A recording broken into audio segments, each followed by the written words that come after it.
थोड़ा ऊपर करो। बिस्मिल्लाहिर्रहमानिर्रहीम। बस बस बस बस। इय्याका नअबुदु व इय्याका नस्तईन। मेरे हाफिजाबाद के नौजवानों, बुजुर्गों, मेरी बहनों, इस शानदार इस्तकबाल का मैं आपका शुक्रिया अदा करता हूं। बहुत बहुत शुक्रिया। मैं आज सबसे पहले शौकत और आपके वालिद मेहदी भट्टी आपको मुबारक देता हूं, खराज तहसीन पेश करता हूं कि आज आपने ये ऑर्गेनाइज किया इतना बड़ा जलसा।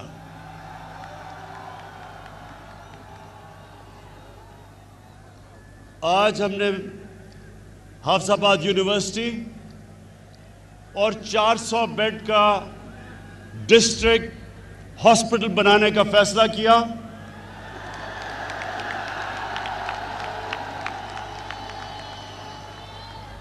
और इंशाअल्लाह ये हम जल्दी से जल्दी इसलिए बनाएंगे कि ये यूनिवर्सिटी भी और हॉस्पिटल भी ये आपकी जरूरत है और ये हमारा फर्ज है कि हम ये आपके लिए बनाएं।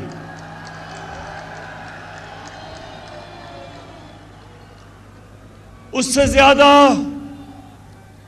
हाफिजाबाद, उससे ज्यादा मुझे इस चीज की खुशी है कि पंजाब गवर्नमेंट ने फैसला किया कि 2020 तक, इस साल तक 50% पंजाब को हेल्थ कार्ड, हेल्थ इंश्योरेंस दी जाएगी और अगले साल 2021 में सारे पंजाब के लोगों को हेल्थ इंश्योरेंस, हेल्थ इंसाफ कार्ड मिलेगा। अब मैं आपको समझाना चाहता हूं कि हेल्थ कार्ड है क्या। ये मेरी बहनें आप खास तौर पे सुने। एक घर में सफेदपोश घर, तनख्वाहदार लोगों का घर, मजदूर का घर, अगर बीमारी होती है वालिदैन को, बच्चों को, तो ये जो हेल्थ कार्ड है ये एक खानदान में 10 लाख रुपए तक कहीं भी इलाज करवा सकेंगे। सरकारी अस्पतालों में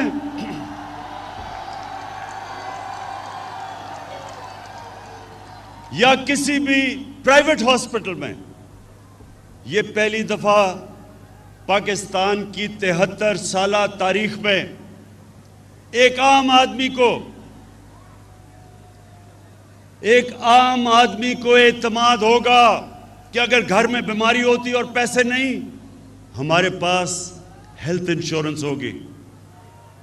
मैं आपको ये बता चलूं हाफिजाबाद के लोगों कि दुनिया में अमीर तरीन मुल्कों में भी इस तरह की हेल्थ इंश्योरेंस नहीं होती जो आज पाकिस्तान में हमने फैसला किया कि केपी और पंजाब में हम लेके आए।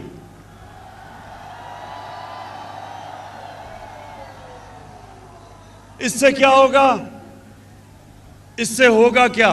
इससे यह होगा कि हाफिजाबाद जैसे इलाकों के अंदर, हाफिजाबाद जैसे इलाकों में प्राइवेट हॉस्पिटल बनेंगे।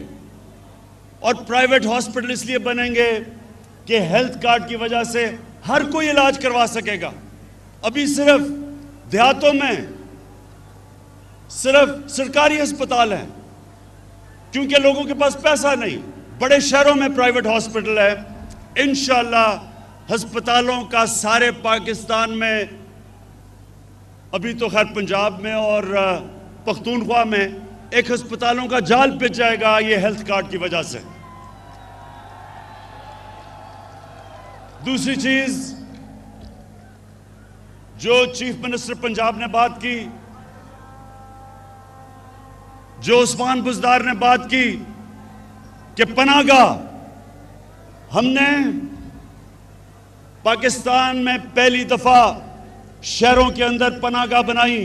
किसके लिए? मजदूर आता है काम करने के लिए, पनाहगाह में वो ठहरता है, उसके पैसे बच जाते हैं, किराया बच जाता है, खाना मिलता है, खाने के पैसे बचते हैं और वो सारा पैसा अपने बीवी बच्चों को भेजता है। ये पहली दफा पाकिस्तान के अंदर पनाहगाह बनी है और मुझे खुशी ये है कि ये हमारा जो सफर है पाकिस्तान को फलाई रियासत बनाने का, वो शुरू हो चुका है। हम इंशाअल्लाह जो अगला काम करने जा रहे हैं, जो नया पाकिस्तान हाउसिंग का मतलब क्या कि आज तक अगर आपके पास पैसा है तो आप घर बना सकते हैं, अगर पैसा नहीं है तो किराए के घर में ठहरना पड़ता था। अब नए पाकिस्तान हाउसिंग का जो हमारा स्कीम है, और 2 साल हमें लगे, एक अदालतों में केस था फोरक्लोजर लॉ का, वो जीतने में। अब ये होगा कि बैंकों से 5% सूद के ऊपर हम पैसे लेंगे और वो एक 5 मरले के घर कोई भी बना सकता है 5% सूद पे, और लंबी किस्तें, यानी कि जो आप किराए के ऊपर जो आप किराया देते हैं वो आप किस्तें देंगे और घर आपका अपना हो जाएगा, अपने घर पे छत हो जाएगी। ये 73 साल तारीख में इंशाल्लाह पहली दफा, बड़े लोगों ने रोटी कपड़ा और मकान की बात की, ये पहली दफा इंशाल्लाह लोगों को मकान मिलेगा। उसके बाद नौजवानों, एक तालीम का निसाब, ये भी 73 साल में पहली दफा हमारी हुकूमत कर रही है कि सारे पाकिस्तान में एक निसाब हो। ये ना हो कि उर्दू मीडियम, इंग्लिश मीडियम, दीनी मदरसे, एक निसाब हो ताकि गरीब घरों से भी बच्चे ऊपर आ सकें, डॉक्टर बन सकें, इंजीनियर बन सकें।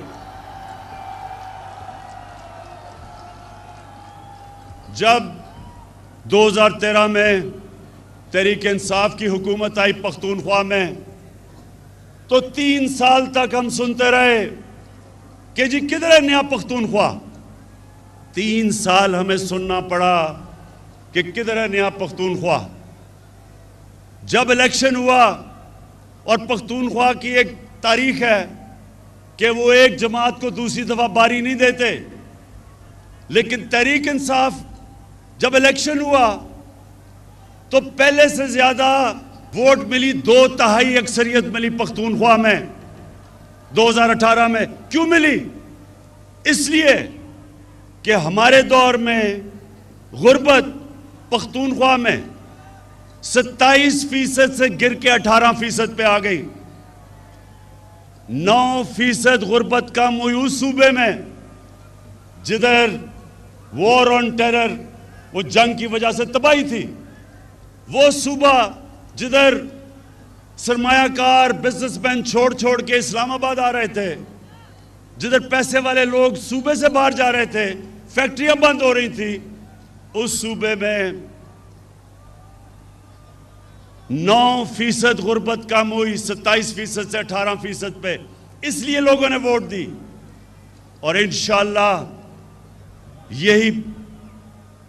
यही इंशाअल्लाह मेरा ख्वाब है पाकिस्तान के लिए कि हम अपने मुल्क में गुर्बत कम करें, सारी पॉलिसी बनाएं निचले तबके को ऊपर लाने के लिए। जिस तरह का हेल्थ कार्ड है, जिस तरह का तालीमी निज़ाम है, जिस तरह का अस्पतालों का निज़ाम है, जैसे जैसे नीचे से लोग ऊपर आएंगे और जैसे जैसे पाकिस्तान एक फलाई रियासत बनेगी, इंशाअल्लाह यही कौम एक अजीम कौम बनने जा रही है। और दूसरी चीज, हाफिजाबाद के लोगों, अब ये जरा गौर से सुनो। इस वक्त जो पाकिस्तान में दूसरा हमें काम करना है और कर रहे हैं, वो है कानून की बालादस्ती कायम करना। ये क्यों जरूरी है? ये हमारे नबी सल्लल्लाहु अलैहि वसल्लम ने मदीना की रियासत जब बनाई तो उन्होंने कहा कि बड़ी कौमें तबाह हुई तुम्हारे से पहले, जिधर एक कानून अमीर के लिए और दूसरा गरीब के लिए था। ये गौर से सुने, जिधर ताकतवर के लिए एक कानून और कमजोर के लिए दूसरा, उस कौम में कानून की बालादस्ती नहीं आती। जब भी एक कौम आगे बढ़ती है तो कानून की बालादस्ती आती है। कानून के सामने सब एक बराबर। इस वक्त हमारे मुल्क में ये जो सर्कस लगाई हुई है, ये जो सर्कस लगी हुई है, ये वो लोग हैं 30 साल से इन्होंने इस मुल्क को लूटा। ये अमीर तरीन हो गए और कौम को कर्जों में डुबा दिया। इनके लिए एक और कानून था, आम चोर जो भैंस चोरी करता था या जो मोटरसाइकिल चोरी करता था, उसके लिए एक और कानून था। और ये जो अरबों रुपया चोरी करके मुल्क का बाहर लेके जा रहे थे, इनको पाकिस्तान का इंसाफ का निजाम नहीं पकड़ता था। अब इनको मुश्किल पड़ गई है। पहली दफा जो केसेस नैब के अंदर इनके दौर में बने हुए थे, हमने नहीं केसेस बनाए, ये इनके दौर के केसेस थे। वो अपने दौर में तो ये एक दूसरे को पूछते नहीं थे। हमारे दौर में हमने नैब को आज़ाद छोड़ दिया है। इनके दौर में नैब इनकी गुलाम थी, हमारे दौर में आज़ाद है। अब ये सारी ब्लैकमेल इसलिए मुझे कर रहे हैं कि ये चाहते हैं कि मैं किसी तरह नैब को ख़त्म कर दूं ताकि इनकी चोरी बच जाए। हाफिजाबाद के लोगों, पहले मुझे बताओ, क्या मैं इनको छोड़ दूं?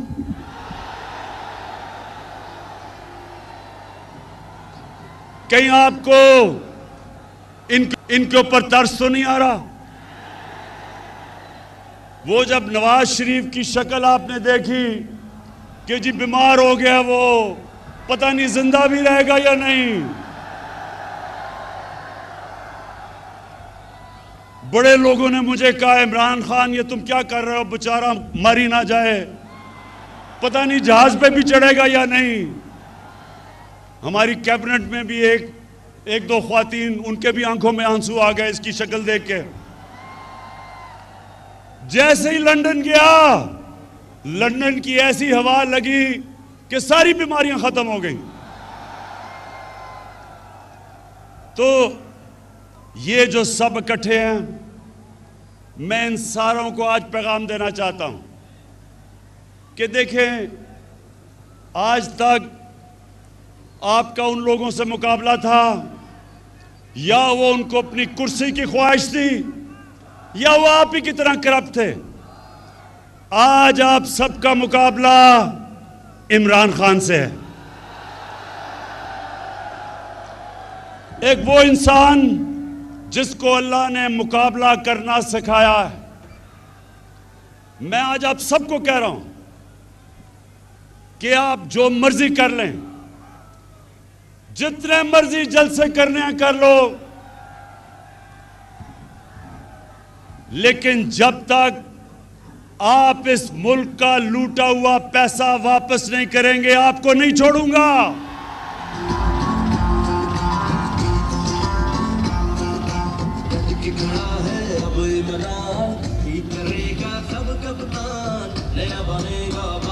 बस। अच्छा, इन्होंने पहले पूरी कोशिश की कि माशियत के ऊपर कहा जी माशियत खराब हो गई, इसको निकाल दो। फिर कहे जी महंगाई हो गई। इनके पिछले 10 साल में देखें कितनी दफा महंगाई आज से बहुत ज्यादा थी। फिर कहा जी कि वो कोरोना के अंदर इमरान को नहीं समझ कि वो जिस तरह नरेंद्र मोदी ने बंद किया था अपना मुल्क, इमरान खान को भी करना चाहिए। अल्लाह अल हक है, अल्लाह का शुक्र अदा करता हूं, उसने हमने कोरोना से भी बचा दिया। फिर इन्होंने एक फैटफ, एक ऐसी चीज है जिसमें पाकिस्तान को इनकी वजह से ग्रे लिस्ट में डाला हुआ है। अगर पाकिस्तान ब्लैक लिस्ट हो जाता है तो हमारे ऊपर सैंक्शंस लग जाती हैं, हमारी माशियत बैठ जाती है। तो इन्होंने सोचा कि अब तो इसको ब्लैकमेल कर लेंगे कि पहले नैब को ख़त्म करो और फिर हमें फैटफ साइन करेंगे।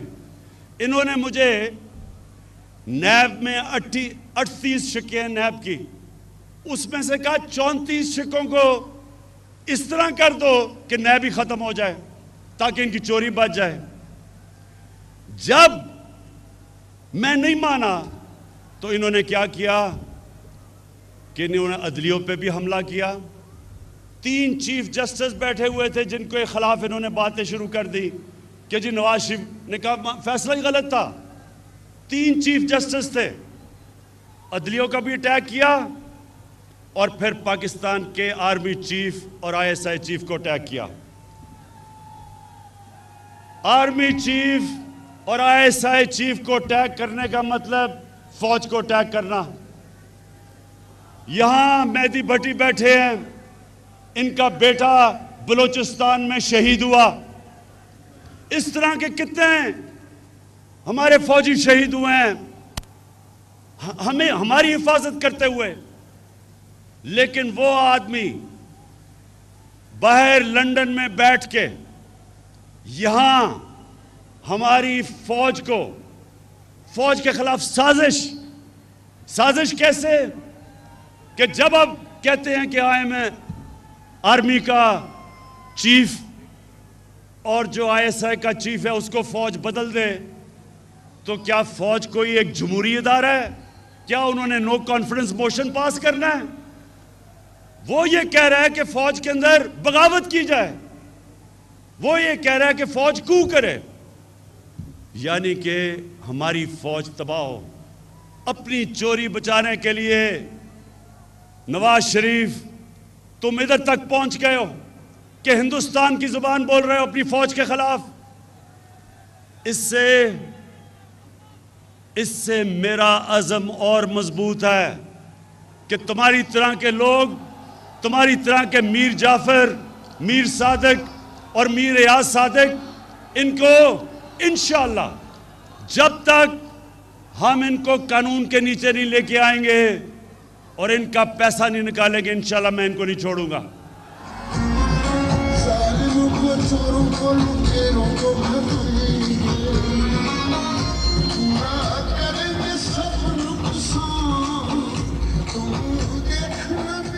अच्छा, और ये जब सर्कस इनकी लगती है उसमें हर किस्म के लोग होते हैं। एक ऐसा आदमी है जो कि कहता है इमरान खान की वजह से इस्लाम को खतरा है। मैं उनको एक पैगाम देना चाहता हूं, और हाफिजाबाद के लोगों आप इसकी गवाही देना। आज तक पाकिस्तान की 73 साल तारीख में, हाँ मैं इसी की बात कर रहा हूं, कि डीजल ये कहता है कि इमरान की वजह से इस्लाम खतरे में है। मेरी वजह से इस्लाम खतरे में नहीं है, आपकी तरह के लोगों की वजह से इस्लाम खतरे में है।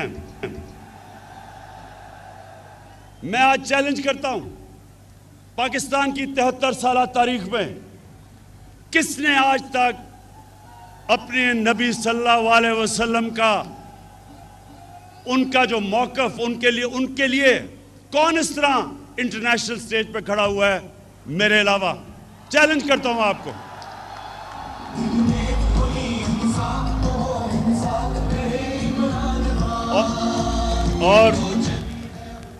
और ये मैं आपको बता दूं, ये किसी वोट के लिए मैंने नहीं किया, ये मेरा ईमान का हिस्सा है।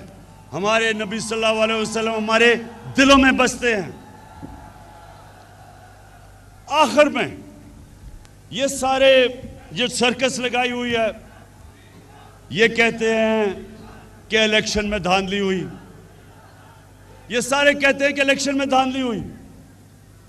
मैं इनसे सबसे पहले सवाल पूछता हूं कि अगर इलेक्शन में धांधली हुई तो मैंने तो आपको कहा था कि जिधर भी धांधली हुई हम तैयार हैं इलेक्शन खोलने के लिए। क्यों नहीं आ पाए? मैं आपको बताता हूं क्यों नहीं आए। 2013 में 137 पिटीशंस थी जिन्होंने कहा कि इलेक्शन में धांधली हुई नेशनल असेंबली में। 2018 में 137 की बजाय 90 थी, 50% कम पिटीशन थी।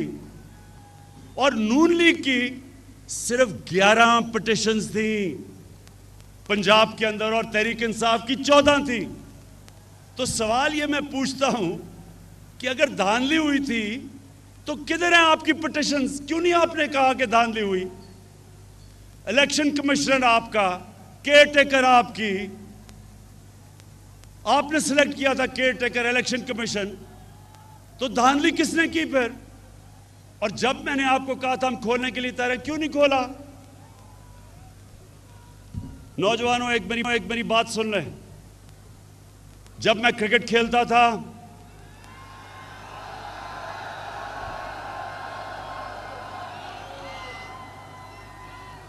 तो मेरे दौर में अपने अपने अंपायर होते थे। जो मुल्क होता था जिधर आप क्रिकेट खेलने जाते थे उनके अपने अंपायर थे। तो ज्यादातर जब टीमें हारती थी दूसरे मुल्क में तो वो कहती थी अंपायरों ने हमें मैच हरा दिया। तो मैं वो क्रिकेट की तारीख का 150 साल तारीख में वो पहला कप्तान था जिसने कहा कि न्यूट्रल अंपायर आने चाहिए, यानी कि अपने अंपायर नहीं होने चाहिए, दूसरे मुल्क से अंपायर मंगवाओ ताकि वो न्यूट्रल हो। और आप अगर दुनिया की क्रिकेट की तारीख उठा के देखें तो पहला कप्तान था जिसने अपने मुल्क में दुनिया की सबसे ताकतवर टीम वेस्ट इंडीज के साथ न्यूट्रल अंपायर मंगा के मैच खेला। और फिर दूसरी टीम जो मंगवाई न्यूट्रल अंपायर से, हिंदुस्तान से जब हमारा मैच होता था ना पाकिस्तान उधर जीतता था क्योंकि जब टीम हारने लगती थी उनके अंपायर आ जाते थे, ना हिंदुस्तान यहां जीतता था और कई दफा हमारे अंपायर भी हमारी मदद करते थे। तो मैं पहला कप्तान था जिसने हिंदुस्तान में जाके हिंदुस्तान के अंपायरों के होते हुए हराया हिंदुस्तान को। और फिर बस और फिर जब हिंदुस्तान पाकिस्तान आई तो हमने न्यूट्रल अंपायर से उनके साथ मैच खेला और हमारी वजह से आज दुनिया की क्रिकेट में न्यूट्रल अंपायर हैं। जो हारता है वो हार मान जाता है, वो कहता है क्योंकि अंपायर अब न्यूट्रल है। आज मैं आपके सामने वादा करता हूं अपनी कौम से, ये मेरी हुकूमत है जो पहली दफा पाकिस्तान में एक ऐसे इलेक्शन करवाएगी कि जो हारेगा वो भी मानेगा कि इलेक्शन साफ और शफाफ हुआ है। इसके लिए हम कई चीजें कर रहे हैं। हम इलेक्ट्रॉनिक वोटिंग कर रहे हैं। हम एक इलेक्ट्रॉनिक वोटिंग यानी टेक्नोलॉजी का फायदा उठाएंगे। हम इसके ऊपर पूरा काम कर रहे हैं। हम इंशाल्लाह सारे वो कदम उठाएंगे कि ऐसा इलेक्शन होगा जो सिर्फ पाकिस्तान में एक दफा हुआ था 1970 में, जब सब ने कहा कि साफ और शफाफ इलेक्शन है। उसके अलावा सारे इलेक्शनों में जो हारता था वो कहता था कि इलेक्शन में धांधली हुई। ये जो अब इलेक्शन होगा, हम इलेक्शन रिफॉर्म्स कर रहे हैं, टेक्नोलॉजी लेके आ रहे हैं। जो जो चीज़ें हमने पूरा स्टडी किया कि कैसे साफ होगा, सारी इस्लाहत कर रहे हैं। और इंशाअल्लाह जिस तरह क्रिकेट की दुनिया में मैं पहला कप्तान था जो न्यूट्रल अंपायर लेके आया, आज इंशाअल्लाह पाकिस्तान भी याद रखेगा कि वो हुकूमत आई जिसने पहली दफा पावर में होते हुए साफ और साफ इलेक्शन करवा के भरपूर तरीके से इलेक्शन जीता। मैं